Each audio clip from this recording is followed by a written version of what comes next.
Estatisticamente falando, hoje, dia 23 de outubro, é o melhor dia para você comprar o S&P 500 olhando para daqui 3 meses. Tem o melhor retorno estatisticamente falando de todo o ano.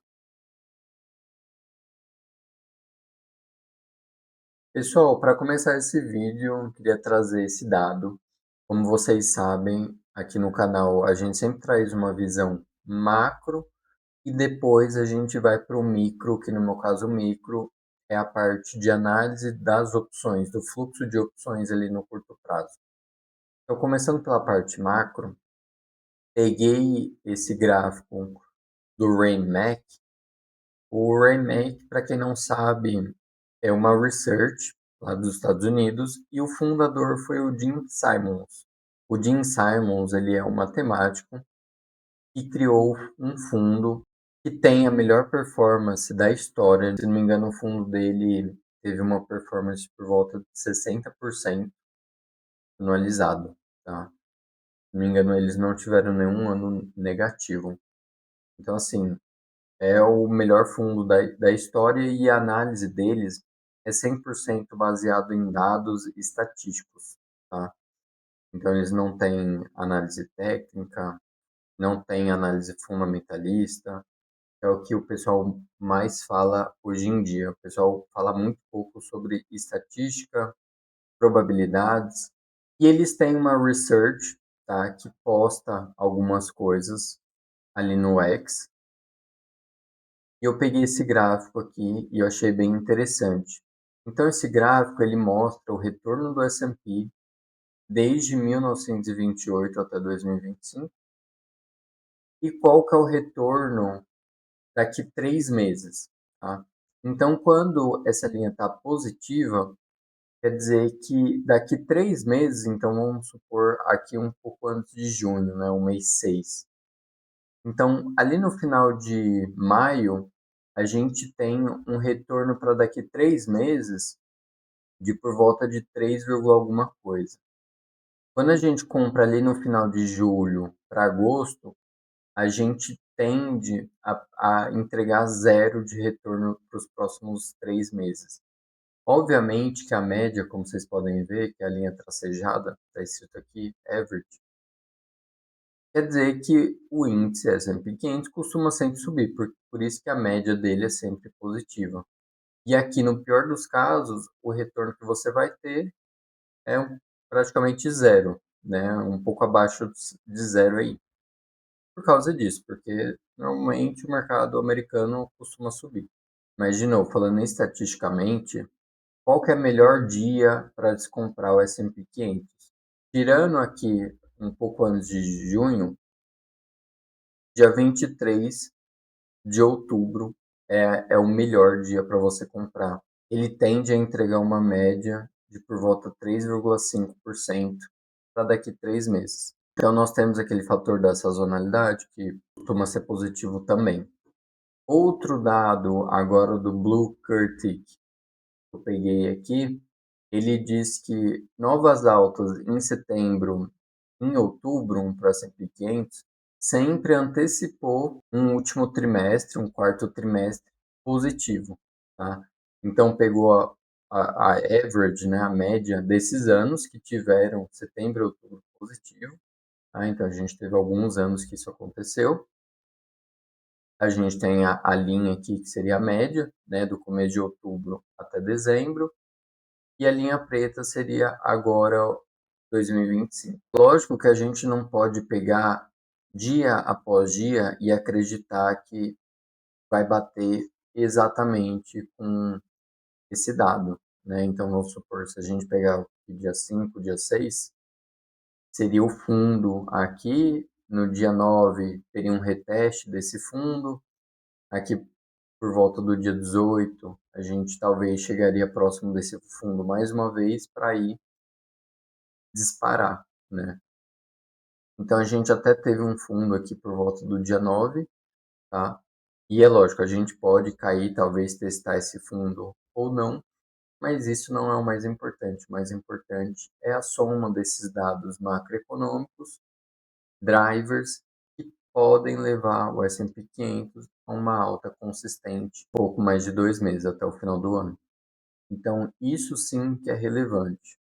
E um dos drivers que pode fazer com que o mercado chegue a novas máximas e continue subindo é a temporada de balanços. A temporada de balanço começou. Ontem a gente teve Tesla e IBM no final do dia. Depois, no vídeo de amanhã, eu vou comentar sobre essas. Hoje eu vou comentar sobre o balanço de Netflix. E hoje, no final do dia, nós vamos ter o balanço da Intel. Dentre as empresas que vão divulgar, a Intel, na minha visão, é mais relevante. Então, a Netflix divulgou o balanço anteontem, no final do dia, e foi um balanço ok, na verdade. Então, lucro por ação levemente abaixo do esperado e uma receita acima do esperado, levemente acima do esperado. O guidance deles foi muito bom e a explicação para eles dessa surpresa negativa aqui no lucro por ação foi por conta de um imposto do Brasil que eles tiveram que pagar. Tá? Então, mais uma vez, Brasil estando no holofote internacional de forma negativa. Tá? Então, se não fosse por isso, por esse imposto do Brasil, esse número teria sido positivo, tá? Teria sido uma surpresa positiva. Então, foi um movimento exagerado, na minha opinião, porque foi uma coisa específica, mas é aquilo, os investidores, eles exageram na alta e na baixa. Então, foi isso que aconteceu. O ativo já abriu aqui com 8% de queda, tá? Uma queda relevante, além do que a volatilidade implícita precificava, ela precificava mais ou menos 6%, tá, de movimentação, ele entregou um pouco mais, voltou um pouco aqui, mas continuou caindo aqui abaixo do GEX1. Olhando para o SPX, num gráfico de 5 minutos aqui também, para entender a movimentação do dia de ontem, o mercado abriu próximo do 0 a 0. O mercado estava aqui no 0 a 0 e ele começou a realizar, foi para o put support, conseguiu segurar, bateu uma segunda vez, conseguiu segurar. E se não me engano aqui, por volta das 1, 2 horas, o Trump tweetou falando que não ia encontrar a China, se não me engano. E aí o mercado realizou forte aqui. Conseguiu voltar, mas depois foi buscar a mínima. E mais uma vez aqui no final do dia conseguiu voltar para o ponto de suporte. Essa grande concentração de gama aqui nos 6.700 pontos. Para finalizar o vídeo de hoje, então, estou na plataforma do MentorQ, que é o meu provedor dos dados do Gama, entre outros dados quantitativos que vêm a partir desse fluxo de opções. Como eu comentei, a Intel vai divulgar o balanço no final do dia, então vamos dar uma olhada aqui nos dados que a plataforma me dá. Começando pelas pontuações, sazonalidade levemente negativa, momento está alto, volatilidade está bem alta e a pontuação das opções está no neutro. Então, os investidores, baseado no posicionamento deles nas opções, não estão nem convictos numa alta nem numa baixa. A condição do gama está positiva, então, por parte do market maker, ele vai ter que vender se o ativo começar a subir e comprar se o ativo começar a cair, trazendo instabilidade para o preço do ativo. Olhando aqui para o GEX, nós vemos claramente a maior concentração de gama aqui nos $40.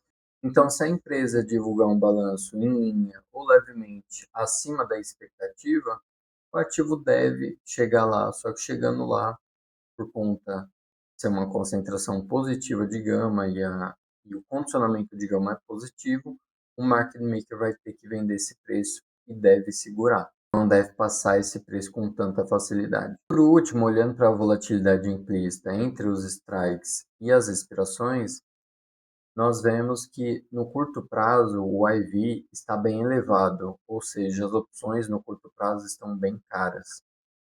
Como vocês podem ver, está por volta de 178 aqui naquele strike que eu falei de $40.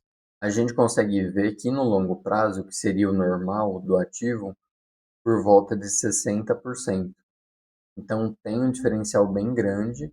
E o que a gente pode fazer? A gente pode tentar vender essa volatilidade mais próxima e comprar uma mais distante. e aí a gente precisa fazer a conta para ver se realmente faz sentido fazer esse tipo de operação e tentar lucrar com esse diferencial. Então a conta que deve ser feita, o tanto que esse IV pode cair é muito maior do que, vamos supor, se eu compro esse IV de 25 dias aqui, né, que está em 70 e poucos. Esse IV também vai cair. Se esse cai, esse muito provavelmente vai cair também. Então, a diferença desse cair para 50, por exemplo, é maior ou menor do que a diferença desse 178 cair para, sei lá, 90%? Então, se essa diferença desse IV mais curto cair muito mais do que esse, aí começa a fazer sentido esse tipo de operação. Se não faz sentido, a gente pode vender uma trava de alta, uma trava de baixa, ou os dois, um Iron Condor. Bom, se você gostou desse vídeo, deixe o seu like e não esquece de se inscrever no canal.